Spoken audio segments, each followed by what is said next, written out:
Support WrestleTalk! Give us a subscribe. No, Chopper Pete, I'm telling you, no one's going to top the US belt, and the 24/7 belt in WWE is the worst championship designs in all of wrestling. Meanwhile, in Japan... Oh my god.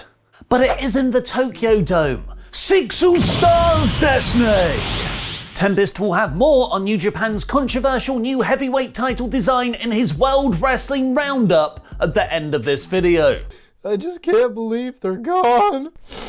And the beautiful old IWGP title belt isn't the only thing gone from wrestling this week. It's that time of the year WWE lets everyone go again segue. Following Andrade being granted his release 2 Sundays ago, Ringside News is reporting the WWE writer-producer Chris Dunn, no relation to Kevin, shake it like a WWE beat-down camera, Dunn is now gone from the company. Chris first joined WWE in August 2016, and he was revealed to be behind a lot of the Street Profits' promo work last year. While Montez Ford and Angelo Dawkins did improvise occasionally, they were apparently more scripted than you'd expect, with Chris Dunn as the one doing the scripting. The Street Profits' relationship with Dunn was said to be very good backstage, a partnership that was originally put together by Paul Heyman when he was executive directing Raw. But much like everything else Heyman tried to build in his tenure in control of Monday nights, like Andrade, Buddy Murphy, and Aleister Black, it's now been dismantled. But we'll always have your sexy swing, Drew McIntyre. It's an odd move to make just 2 weeks out from WWE's biggest show of the year, where they typically need every hand on deck. Yes, that was a pirate pun for the pirate-themed show. I'm very happy with that. For extra writing and producing jobs during the increased workload. It's like breaking up one of your most popular factions on the Go Home Raw. Speaking of things that Heyman tried to get over, another depressing sign of WWE taking steps backwards segue. Buddy Murphy, without any real program right now, has been trying to grab those brass rings that definitely do exist by building his own storyline on social media. In the eternal Seth Rollins versus the Mysterios feud last year, Murphy finally became an item with Alea Mysterio in December, but because there was no Seth around anymore, WWE kind of lost interest in it and it was dropped, and Alea hasn't really been seen since. Ringside News has reported even now she still doesn't know if she's finished with WWE or if she will be used, which has made Murphy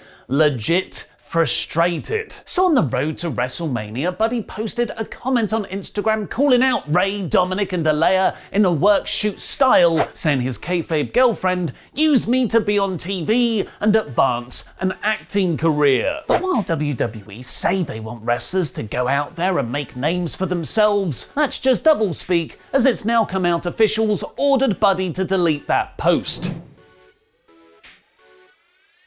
Dave Meltzer has revealed on Wrestling Observer Radio that WWE ordered Murphy to take down his comment calling out the Mysterios, which he has. Ringside News elaborated on Buddy's backstage feelings right now, which is yet another version of a wrestler being pushed and creatively fulfilled when being booked by Paul Heyman, but losing their momentum when Heyman lost his booking role. He's now desperate to get noticed, and his frustration is building. It's unknown when his contract expires. So Buddy's just going to keep trying to book himself another match by knocking for his old mate. Aleister Black and Murphy had a series of matches at the start of last year, but Black too fell out of favour when Heyman was removed from creative. So Murphy tweeted, "Wanna steal the shows at WrestleMania, Aleister? Winky face emoji," which Black himself has now responded to, quote retweeting with a picture of his gear. Black hasn't been seen on TV since last October, where he was way down the draft picks to SmackDown, and his real-life wife Selena Vega got released by the company the following month. PW Insider have reported his absence has been because he's been healing up from minor injuries and has started training again at the Performance Center in the last several weeks. What do you think about Murphy, Black, and all the other Paul Heyman guys from last year? Should they form a faction? Should they request their releases? Should they go back to NXT? Let me know in the comments down below, because I'll be replying to people from out of this swing set with my besties, Alexa Bliss and The Fiend.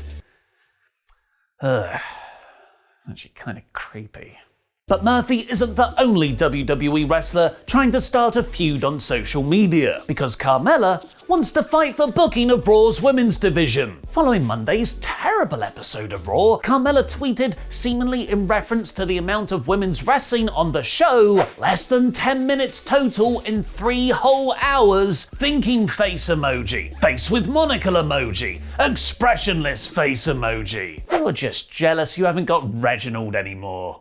Watching Raw, particularly its treatment of the women's division when Charlotte Flair's not there, does often feel like they don't have any plans or direction or care for the future, which is nonsense, because they're apparently going to have a 4-way women's tag match on night 1 at WrestleMania to crown a #1 contender for the titles on night 2. What says well thought out plans like a multi-person match added at the last minute? According to PW Insider, an angle was taped for this coming Monday's Raw to set up the matches, and that it may be 4 teams, although that could change. Going by Raw and SmackDown for what feels like the last 9 years, that'll be some combination of Lana and Naomi, Mandy Rose and Dana Brooke, and the Riot Squad. It's that sort of riveting week-to-week programming that has pulled in Raw's lowest rating of the year this week, an abysmal 1.7 million viewers, down over 100,000 viewers from the previous week. And one possible reason for this has come out. WWE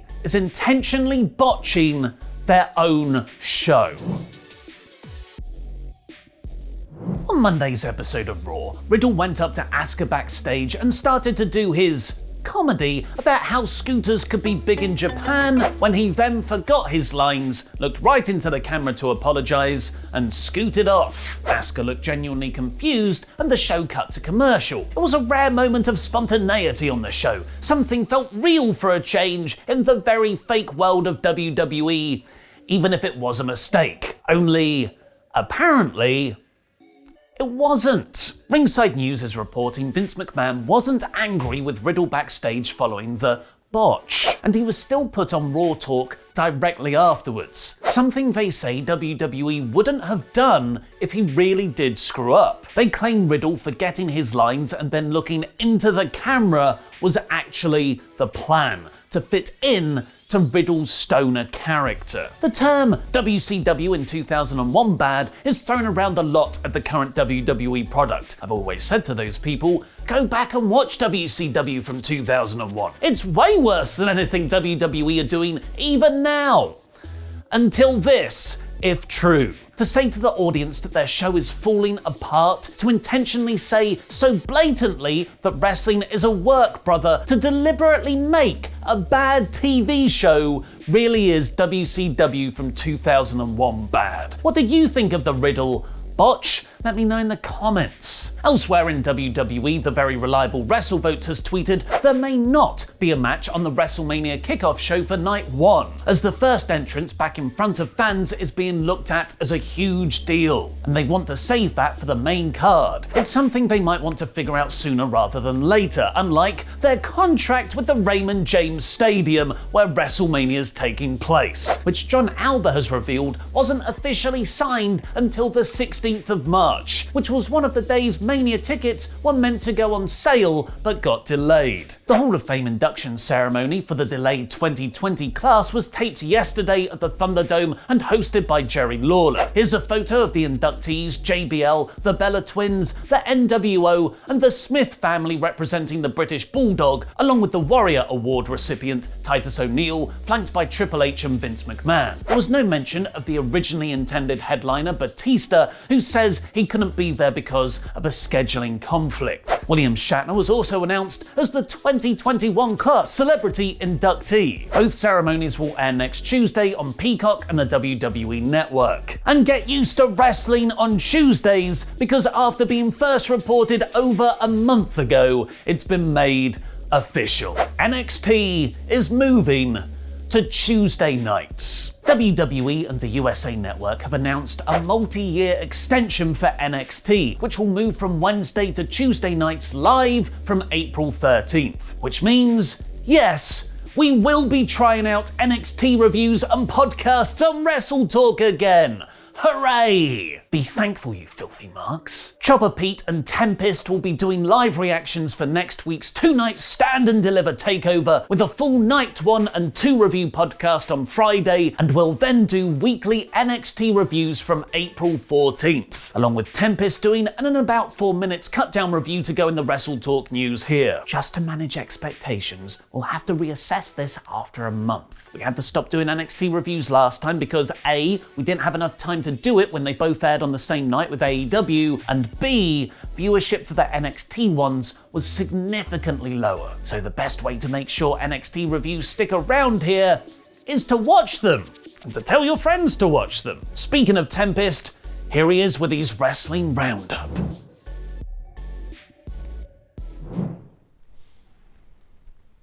We gather here today to celebrate the life and mourn the loss of two of the most beautiful, wonderful, cherished championship belts in all of pro wrestling.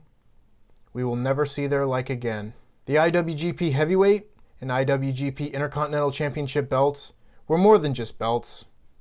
They were the symbol of excellence in pro wrestling on both a metaphysical and physical level. They were the belts that all other wrestling belts aspired to be in this age of gaudy, logo-covered belts. I just can't believe they're gone. My mask is far too colorful for such an occasion. Also, I'm not wearing pants. Welcome, WrestleTalk friends and fans. I am Tempest the Wrestler here with another edition of Tempest Temptations, where I break down all the news and notes from the week of professional wrestling outside of WWE and AEW. Of course, the first piece of news we must get into is the introduction of the new IWGP World Heavyweight Championship belt. The reaction to this belt's introduction has been mixed to say the least, with many people comparing it to Exhibit A and Exhibit B. Neither of these things are what you want your title to be compared to. The new title belt was introduced and handed to IWGP World Heavyweight Champion Kota Ibushi, who will make his first defense of the title on April 4th against New Japan Cup winner Will Ospreay. Keeping with New Japan Pro Wrestling, but on the other side of the pond, the bracket was announced for the New Japan Cup USA tournament. In this bracket, we will see Clark Connors take on Lio Rush, Brody King face Chris Dickinson, Ren Narita face Filthy Tom Lawler, and Hikuleo facing former WWE star Fred Darren Young Rosser. Meanwhile, in Ring of Honor, we had the 19th anniversary show this past Friday with 2 title changes taking place at the event. As Dragon Lee was unable to compete due to injury, his ROH television title was being defended by Kenny King against Tracy Williams. Williams was able to pull off the win, capturing the ROH TV title, but that was not all, as Williams and Rhett Titus were also able to capture the ROH World Tag Team titles by defeating Kenny King and Bestia Del Ring later in the show. And in the main event of the show, ROH World Champion Rush successfully defended his title against Jay Lethal. And the other piece of Ring of Honor news this week, former ROH World Champion Dalton Castle signed a new deal with the promotion for an undisclosed length of time. And now switching gears over to Impact. Who's there?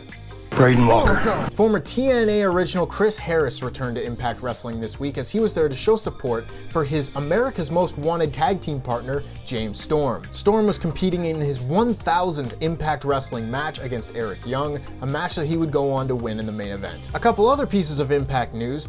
Eric Young suffered a torn ACL at the tapings. It's unsure whether this happened during this match, but he will be out for 6 to 9 months. We of course wish Eric Young a very speedy recovery, especially me, as I know Eric is a die-hard Toronto Maple Leafs fan. I'll be thinking of you when they win the cup, Eric. And the final piece of Impact Wrestling news, former NXT star Rachel Ellering worked the latest set of Impact tapings. It's unclear what her role will be, but she could possibly be joining one of the most stacked women's divisions in all of wrestling. Over in the NWA, former WWE star Chris Adonis won the NWA National Championship, defeating former WWE star Trevor Murdoch. And a small piece of indie wrestling news, Kylie Rae's return match on June 5th for Warrior Wrestling was scheduled to be against Thunder Rosa. However, that match has unfortunately been called off due to Thunder Rosa's obligations with AEW and the NWA. It should be said that a high-level replacement is being sought out for Kylie Rae's return match, which will take place on the same day, just not against Thunder Rosa. And that brings this week's episode of Tempest Temptations to a close.